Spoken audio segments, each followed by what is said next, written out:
آناء الليل وأطراف النهار اللهم اجعلنا من عبادك الصالحين اللهم اجعلنا لك ذكارين اللهم اجعلنا لك شكارين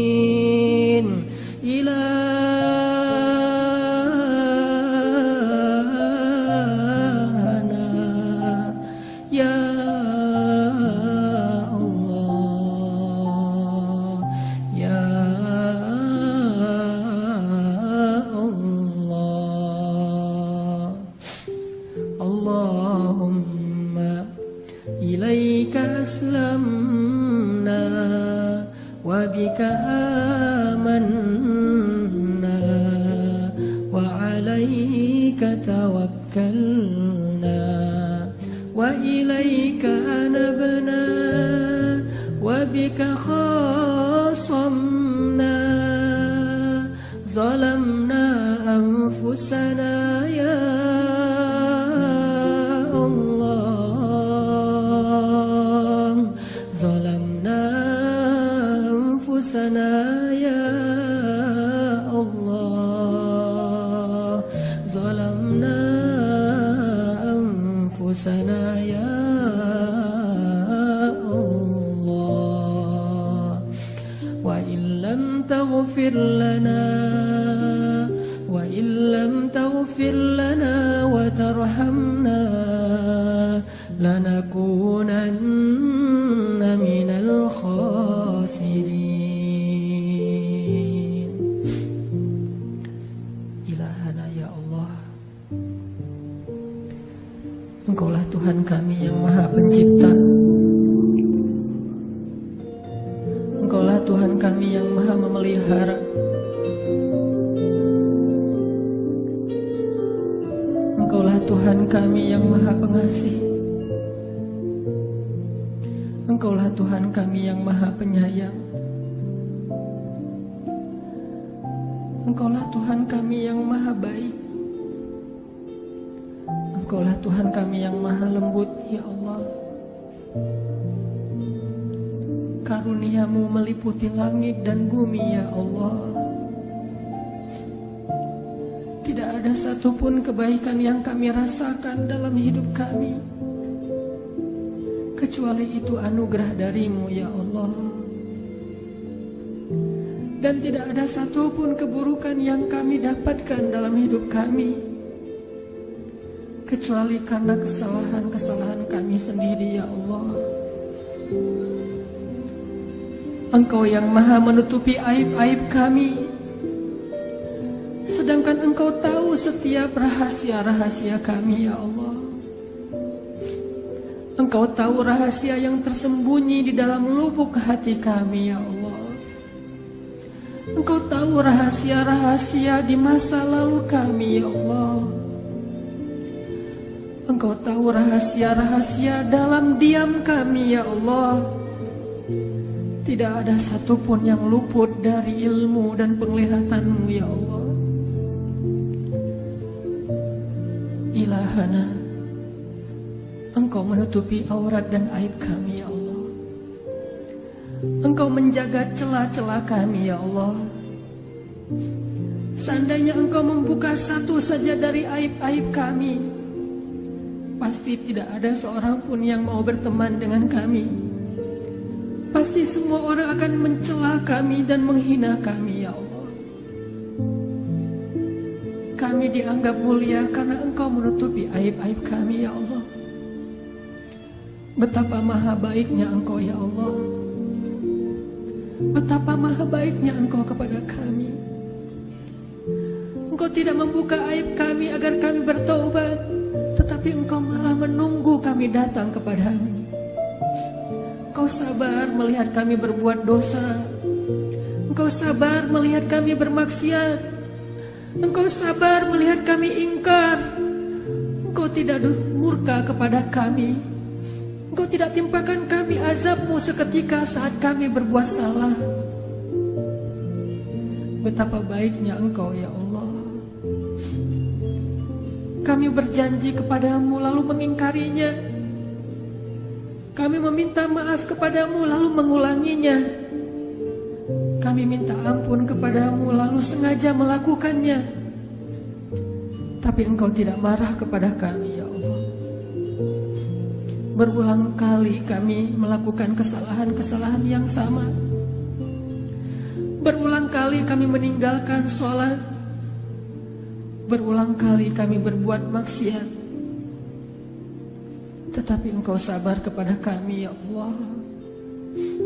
Engkau sabar menanti kami datang kepadamu dengan beristighfar dan meminta ampun. Walaupun bertahun-tahun lamanya Engkau menunggu kami datang ya Allah,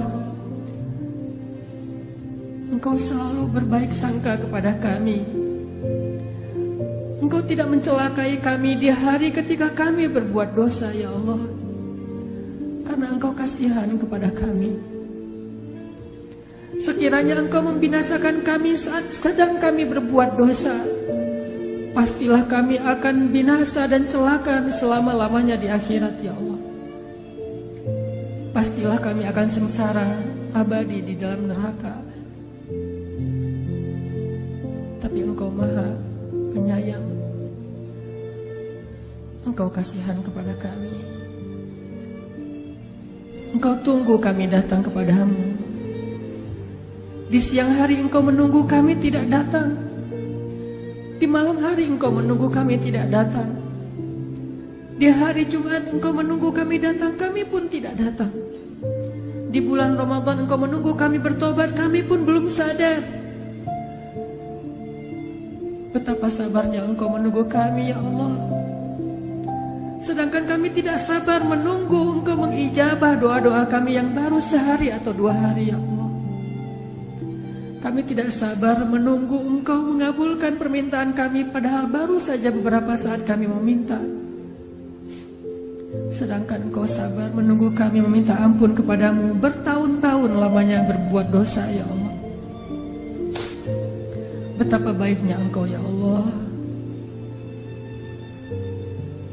Segala puji bagimu ya Allah atas kebaikan itu.